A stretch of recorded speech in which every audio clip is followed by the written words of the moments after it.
जय हो द्वारकाधीश। आज का टॉपिक है कोई आपसे बहुत प्यार करता है, क्या बात है।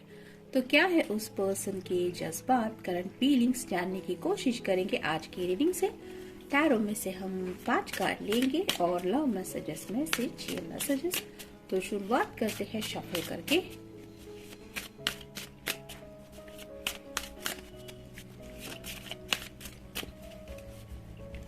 एक, 2, 3,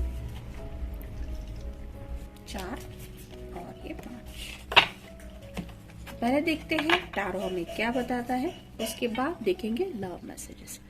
पहला ही कार्ड है 6 of cups, water sign, Cancer, Scorpio या फिर पाइसेस। ये पर्सन आपकी यादों में काफी ज्यादा खोए रहते हैं। जब भी उनका कोई क्लोज वन उनके कांटेक्ट में आता है, उनका फ्रेंड सर्कल हो, ऐसा कोई पर्सन जिनसे वो अपने दिल के जज्बात शेयर करते रहते हैं, यानी कि सिबलिंग भी हो सकते हैं, उनके भाई से अगर उनकी पटती है तो भाई या बहन, या फिर उनके वेल विशर, उनके साथ ये आपको लेके काफी सारी बातें डिस्कस करते रहते हैं कि तुम्हें पता है मैं उसे इतना चाहता हूँ या उतनी चाहती हूँ। जैसे आप देख सकते हैं सभी लोग खोए हुए हैं कि ये पर्सन आखिर बोल क्या रहा है, उसको लेके इमेजिन। हर एक कप पर्सन के हाथ में एक कप है, तो ये काफी ज्यादा इमोशनल हो जाते हैं और शेयरिंग कर बैठते हैं जब भी बात आपकी होती है, यानी कि आपका जिक्र होता है।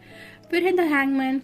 इनको समझ में नहीं आता कि आपकी तरफ बढ़े कैसे, यानी कि चाहते ही तो बहुत ज्यादा है, ये आपको प्यार भी बहुत ज्यादा करते हैं, लेकिन शायद आपकी तरफ इजीली आने में इनकी जिंदगी में कुछ दिक्कतें हैं, जिसकी वजह से उनको ऐसा लग रहा है कि मैं जितना स्पीड लेके इस रिश्ते में आगे बढ़ना चाहता हूँ या बढ़ना चाहती हूँ, उतना मैं आगे नहीं बढ़ पा रहा। इसलिए थोड़ा सा अलग नजरिए से ये दुनिया को देखने की, समझने की कोशिश करते रहते हैं, यानी कि दूरियां भले भी हो, प्यार में तो है, लेकिन आप क्या सोचती होंगी, आप क्या सोचते होंगे, या फिर इन जनरल दूरियों के बावजूद भी लोग एक दूसरे के बारे में क्या सोचते रहते हैं, इस बात को लेके शायद ये सोचते रहते हैं।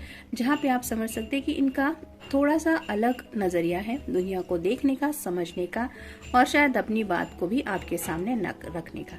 फिर है 8 of pentacles, earth sign, Taurus, Virgo या फिर कैप्रिकॉर्न। आपके लिए शायद इन्होंने कुछ सोचा है कि इस तरह से मैं अपने घर वालों से इसको मिलाऊंगा, या फिर अचानक से अपने घर वालों को आपके सामने मिलने के लिए बोलने के बारे में भी ये शायद सोच रहे हैं। कोई ना कोई सरप्राइज प्लानिंग इनके दिलो दिमाग में चल रहा है, या तो आपको कोई बड़ा सरप्राइज देना चाहते हैं, या फिर अपने घर वालों को आपसे मिला के कोई सरप्राइज देने के बारे में इनके दिलो दिमाग में चल रहा है, क्योंकि ये पर्सन आपसे प्यार जो करते हैं। फिर है 3 of cups, water sign, Cancer, Scorpio या फिर पाइसेस। यहाँ पे भी आप देख सकते हैं तीनों लोग आपस में झूम रहे हैं इस ग्लास को लेके। हर कोई कुछ ना कुछ जैसे एक जश्न मना रहा है, वैसे ही हो सकता है जो लोग इस पर्सन के जो भी क्लोज वन है, जो भी प्यार में बढ़ चुके हैं या जिनकी शादियां हो चुकी है, उनसे ये अपनी बातें डिस्कस करते रहते हैं कि अब मेरी बारी है, मैं भी शादी करने वाला हूँ, या मेरी जिंदगी में भी वो खुशियां आने वाली है। तो इस तरह की कम्युनिकेशन उनकी होती रहती है जब वो फ्रेंड सर्कल में होते हैं, यानी कि आपसे बातचीत ना भी होती हुई हो, वो सोशली एक्टिव होते भी है तो भी जिक्र, यानी कि आपसे ही कनेक्टेड बातें उनके दिलो दिमाग में रहती है, जिसकी वजह से आप कह सकते हैं कि आपकी ही धुन में ये पर्सन खोया रहता है। और फाइनल कार्ड है knight of pentacles, earth sign, Taurus, Virgo या फिर कैप्रिकॉर्न। पेंटिकल का जो नाइट होता है, यानी कि यहाँ पे आप देख सकते हैं इसके हाथ में पेंटिकल है, जो रिप्रेजेंट करता है इस पर्सन की ख्वाहिशों को, लेकिन इसका जो पूरा ध्यान है वो सोचने में डूबा है, क्योंकि अर्थ साइन होने की वजह से ग्राउंडेड काफी ज्यादा होते हैं। तो ये घोड़ा भी स्लो एनर्जी से जमीन पे चल रहा है। ये पर्सन अपने ख्यालों में खोया हुआ है, जिसकी वजह से ये घोड़े को उसने आदेश नहीं दिया है कि तुम्हें स्पीड लेके आगे बढ़ना है, ये अपनी मर्जी से आगे बढ़ रहे हैं और ये पर्सन अपने ख्यालों में खोया हुआ है। तो काफी ज्यादा विश को लेके सोच रहे हैं, यानी कि कहीं ना कहीं आपको पाना है, ये अगर उन्होंने ठान लिया है तो उस विश की तरफ ये पूरी तरह से बढ़ तो चुके हैं। लेकिन अभी तक आप ये नहीं कह सकते कि हाँ उन्होंने पूरा स्पीड ले लिया है, क्योंकि ये अपनी धुन में खोए रहने वाले थोड़े से पर्सन हो सकते हैं, यानी कि ख्याली पुलाव से ज्यादा थोड़ा इमोशनल शायद इनका नेचर हो सकता है। अब देखते हैं लव मैसेजेस हमें क्या बताते हैं। 6 मैसेजेस लेने वाले हैं हम।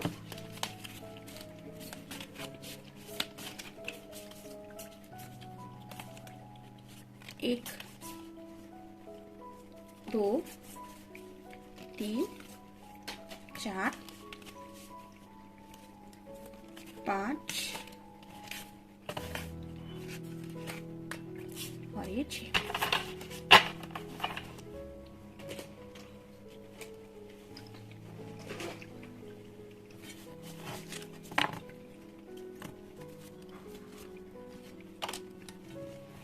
पहला ही कार्ड है I love you because you are always inspiring me to be a better person each and every single day. जैसा कि पहले ही कार्ड में हमने कहा कि काफी ज्यादा आपका जिक्र ये करते रहते हैं अपने दोस्तों से, क्योंकि उन्हें ऐसा लगता है कि आपने उन्हें जिंदगी में एक ऐसी इंस्पिरेशन दी है जिसकी वजह से उन्हें ऐसा लगता है कि वो दिन ब दिन एक अच्छे बेहतरीन इंसान बनते चले जा रहे हैं, यानी कि आपको अपना प्रेरणा स्थान मानते हैं।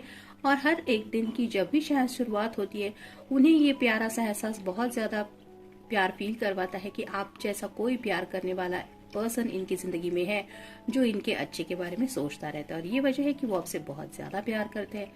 नेक्स्ट है I love you because of how easily you can finish my sentences sometimes.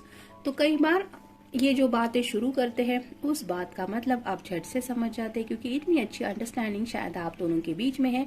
यानी कि बातों का सिलसिला अगर इस पर्सन ने शुरू किया है तो उसका मतलब क्या है, रुख किस दिशा में जा रहा है, वो आखिर क्या कहना चाहते हैं, उनका मतलब क्या है, या कुछ ऐसी बातें हैं जो वो कहने में हिचकिचा रहे हैं तो भी आप समझ जाते हैं कि वो क्या कहना चाहते हैं या क्या कहना चाहती है, जिसकी वजह से आप उस बात को पूरी करते हैं। यानी कि इस पर्सन को वहां पे भी शेयरिंग आपके साथ अच्छा लगता है और कम्युनिकेशन स्किल भी शायद आप दोनों के बीच में बहुत अच्छा है, जिसकी वजह से बातों का सिलसिला ये करते ही रहते हैं, जिसकी वजह से इनके दिलो दिमाग पे कोई बर्डन नहीं रहता।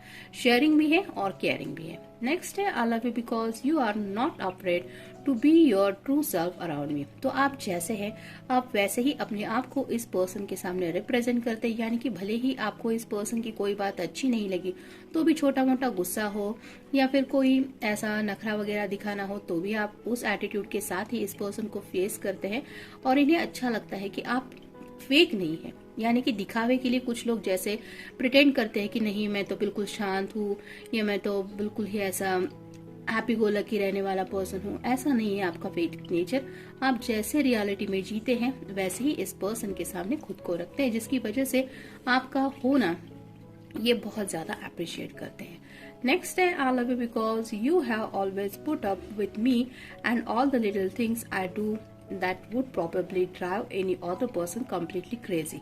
तो उन्हें एहसास है कि कुछ बातें कहीं ना कहीं ये सोच समझ के नहीं लेकिन जाने अनजाने में ऐसी कर बैठते हैं जिसकी वजह से शायद किसी को भी गुस्सा आ सकता है या फिर किसी का भी थोड़ा सा दिमाग घूम सकता है कि आखिर ये कर क्या रहा है या आखिर ये चाहता क्या है। लेकिन आप उनकी ऐसी कुछ बातें हैं जिनको देखते हुए भी अच्छी तरह से हैंडल कर पाते हैं, यानी कि इस पर्सन के अंदर जो थोड़ा बहुत क्रेजीनेस है, जो थोड़ा सा वाइल्ड नेचर हो सकता है या फिर थोड़ा मूडीपना हो सकता है, उसको भी आप अच्छे से हैंडल करते हैं, जिसकी वजह से उन्हें लगता है कि हाय कितना अच्छा पर्सन मिला है मुझको। नेक्स्ट है I love you because you understand me from the way my mind works to little things that make me tick, you just get me. तो उन्हें ऐसा लगता है कि आप उनके दिमाग में जो भी बात आती है आप तक वो बात पहुंचने तक भी आपको ये समझने की देर नहीं लगती कि आखिर ये पर्सन सोच क्या रहा है, मतलब किस तरह से ये सोचते होंगे, किस तरह से इनकी कुछ मूड स्विंग होंगे या फिर क्या डिसीजन लेने वाले हैं, क्या बात परेशान कर रही होंगी, आज इनका दिन कैसा गया होगा, उसके ऊपर क्या रिएक्ट कर रहे होंगे। इस तरह की कई सारी अंडरस्टैंडिंग आपके अंदर है जिसकी वजह से आप अपने पर्सन को बहुत अच्छी तरह से समझते हैं और जिसकी वजह से अगर ये कभी कभार खामोश भी रहते हैं तो भी आप समझ जाते होंगे कि हाँ जरूर ऐसा कुछ हुआ होगा। मतलब इस पर्सन को अपनी तरफ से ज्यादा कुछ एक्सप्लेनेशन नहीं देना पड़ता, इतनी अच्छी अंडरस्टैंडिंग आप दोनों में है। नेक्स्ट है I love you because you have given me so many priceless memories that I will always cherish and you continue to give me many more memories to treasure। आपके साथ जो भी इस पर्सन ने वक्त बिताया है वो उनके लिए जिंदगी के सबसे खूबसूरत पल है और उन्हें ये एहसास होता रहता है कि आगे भी जिंदगी में आप अपनी तरफ से उनको ऐसी कई सारी मेमोरीज देने वाले हैं जो उनके लिए एक खजाने से कम नहीं है। यानी कि आपके साथ ये जो यादों का सिलसिला है उसको भी ये अपने साथ लेके जा रहे हैं, लेकिन फ्यूचर को लेके भी उन्हें लग रहा है कि ये खजाना जो है वो सिर्फ मेरे ही नसीब में है और मुझे ही मिल रहा है, जहाँ पे आप दोनों का साथ है और एक दूसरे से प्यार से जुड़ी वो मेमोरीज है, जहाँ पे आप दोनों ने एक दूसरे के साथ वक्त बिताया है और आगे भी वक्त बिताएंगे, ऐसी बातों के बारे में ये सोचते रहते हैं। और फाइनल कार्ड है I love you because you had treated me like a queen from day one. तो प्रिंस हो प्रिंसेस हो जिनके लिए भी आप ये रीडिंग देख रहे हैं, उन्हें आपका जो तरीका है इनसे बात करने का हो, इनको अपनी जो फीलिंग्स है वो बताने का वो बहुत ज्यादा भाग गया है, यानी कि उन्हें ऐसा लगता है कि इस रिश्ते में रिस्पेक्ट है। ऐसा नहीं है कि मूडी पर्सन है जो मुंह में आया वो बोल दिया। रिस्पेक्ट जहां भी किसी भी रिश्ते में होता है वो मेन प्लस पॉइंट होता है, यानी कि कोई भी बात अगर इन्हें आपसे भी जाननी हो तो भी उस बातों का ये जो सिलसिला शुरू होता है वो उसी रिस्पेक्ट के बेस के ऊपर, जिसकी वजह से इनके मन में कोई डाउट नहीं आता। मतलब एक अंडरस्टैंडिंग भी है, और इसी वजह से, अच्छी अंडरस्टैंडिंग की वजह से ही ये जो रिस्पेक्ट का बॉन्ड है वो भी शायद ये कंटिन्यू करना चाहते हैं। यानी कि अगर हम सामने वाले पर्सन को अदब दिखा रहे हैं, उसको रिस्पेक्ट दे रहे हैं, तो वो भी पर्सन कहीं ना कहीं दिल से फील करता है कि हाँ, मुझे भी इस पर्सन को उतना ही रिस्पेक्टफुली ट्रीट करना चाहिए जितना ये मेरे लिए सब करता है। तो ऐसी बातों को लेके उन्हें काफी ज्यादा अच्छा लगता है कि शायद आपके जितना उन्हें पैम्परिंग किसी ने नहीं किया होगा। मतलब आपका इस पर्सन से बात करने का तरीका, इनको हैंडल करने का तरीका, इनको जवाब देने का तरीका, हर एक तरीका उन्हें बहुत खास लगता है। और ऐसे खास पर्सन के बारे में वो सोचेंगे नहीं या उनसे प्यार नहीं करेंगे, ये तो पॉसिबल ही नहीं है। तो जनरल रीडिंग है, मिलते हैं नेक्स्ट रीडिंग में। Till then take care.